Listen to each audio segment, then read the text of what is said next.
Don't be afraid of the dark. Previous video में मैंने इसको गाना सिखा दिया है। इस वीडियो में हम इसका एक्सप्लेनेशन करने जा रहे हैं और क्वेश्चन आंसर भी करेंगे। Don't be afraid of the dark, little one. मत डरो अंधेरे से नन्हे मुन्ने। The earth must rest when the day is done. पृथ्वी आराम करती ही होगी जब दिन पूरा हो जाता है, यानी दिन जब समाप्त हो जाता है। The sun must be harsh, but moonlight never. Suraj harsh होता ही होगा, लेकिन चांद की रोशनी कभी नहीं। ये जो मस्ट है ना, मस्ट का मतलब होता है एकदम पक्के तरीके से ऐसा होता होगा, यानी पूरे यकीन के साथ जब लोग कहते हैं ना तब कहते हैं मस्ट। तो हार्श का मतलब कठोर तेज, लेकिन चांद की रोशनी वो तो कभी नहीं होती है तेज कठोर, वो तो हमेशा जेंटल ही होती है। And those stars will be shining for ever and ever, और वो सितारे हमेशा चमकेंगे। कौन? जो आसमान में सितारे हैं उनके बारे में कहा जा रहा है। Be friends with the night, there is nothing to fear. रात के साथ दोस्ती करिए, डरने की कोई बात नहीं है। Just let your thoughts travel to friends far and near. अपने विचारों को दूर और पास के दोस्तों के पास जाने दीजिए। By day, it does seem that our troubles won't cease. दिन में ऐसा लगता है कि हमारी कठिनाइयां खत्म नहीं होंगी। But at night, late at night, the world is at peace. पर रात को, देर रात को, दुनिया शांति में होती है, यानी कि पूरी दुनिया में शांति होती है। तो दिन में लगता है ना, अरे ये भी होमवर्क करना है और ये भी याद करना है, बहुत सारी चीजें लगती है कि ये तो खत्म ही नहीं होगी, पढ़ते रहना पड़ता है। लेकिन रातों को कहता है आपसे पढ़ाई करो, उठो बैठो पढ़ाई करो। तो रात से फिर क्यों डरना? रात तो हमारे आराम के लिए ही बनाया गया है। तो रात से नहीं डरना चाहिए और ना ही अंधेरे से डरना चाहिए।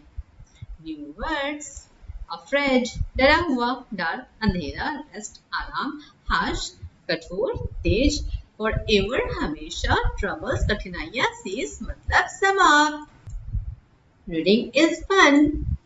What is the poem about? अच्छा, पोएम क्या कहते हैं? पोएम, पोयम नहीं बोलिएगा, पोयम गलत प्रोनाउंसिएशन है, पोएम ही सही प्रोनाउंसिएशन है, ठीक है। तो ये जो पोएम है ये किस बारे में है? इसका आंसर होगा the poem is about children who are afraid of the dark at night.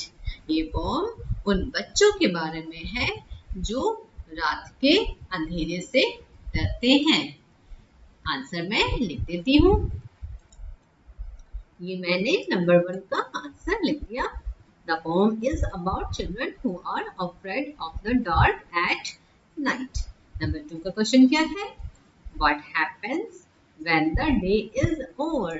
क्या होता है जब दिन पूरा हो जाता है, यानी दिन खत्म हो जाता है? तो आंसर होगा जब दिन खत्म हो जाता है तो रात आती है। या फिर हम ये भी कह सकते हैं कि जब दिन खत्म हो जाती है तो अंधेरा हो जाता है, यानी when the day is over it becomes dark. ये मैंने लिख दिया। नंबर 3 क्या है? What does the earth do when the day is over? अर्थ क्या करती है? पृथ्वी क्या करती है जब दिन खत्म हो जाता है? तो इसका आंसर होगा when the day is over the earth rests. जब दिन खत्म हो जाता है तो पृथ्वी आराम करती है। ये रहा नंबर 3 का आंसर। नंबर 4 क्या है? What does the poet want us to do at night? Poet हमसे क्या चाहता है रात को, ये हम करें तो आंसर होगा the poet wants us not to be afraid of the dark. ये रहा नंबर 4 का आंसर।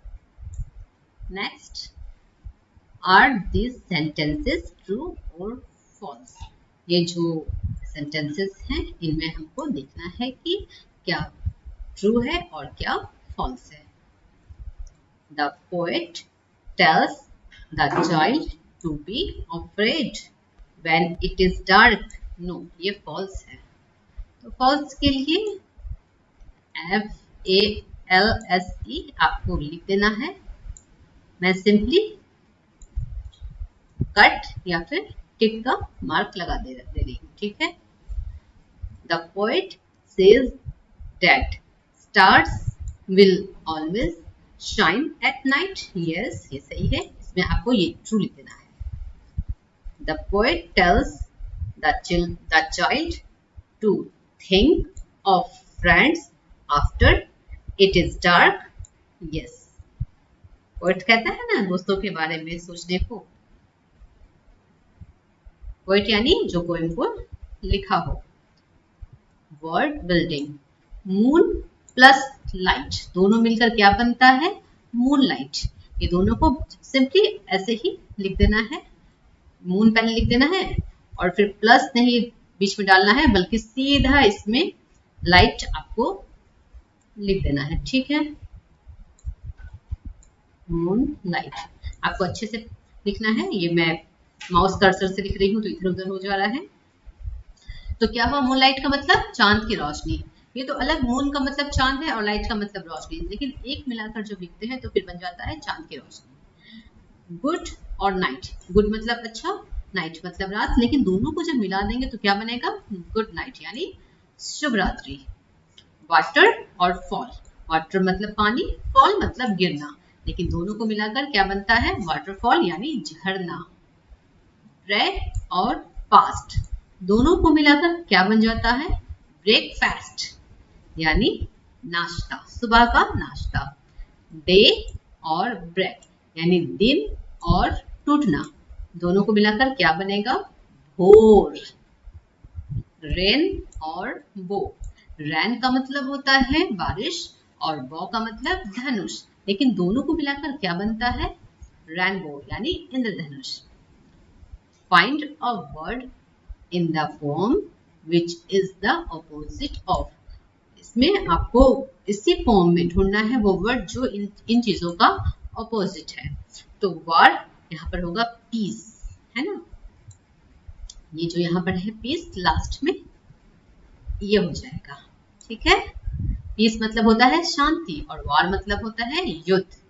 लाइट तो यहाँ पर हो जाएगा डार्क, है ना। अच्छा, यहाँ पर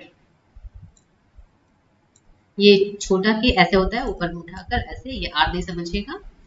एनिमीज तो यहाँ हो जाएगा फ्रेंड्स। नाइट, नाइट का यहाँ हो जाएगा डे। जेंटल यहाँ होगा हार्श। स्टार्ट का हो जाएगा ओवर, इंड होता लेकिन यहाँ पर ओवर यूज किया गया है, तो आपको भी यहाँ पर ओवर ही यूज करना है, क्योंकि इस फॉर्म से आपको निकाल कर ही यहाँ पर लिखना है ना। आप लिख लेंगे जेंटल का ये जो है हार्श, ठीक है। ठीक है, फिर इतना ही कंप्लीट करते हैं, बस चैप्टर को यहीं पर खत्म करते हैं।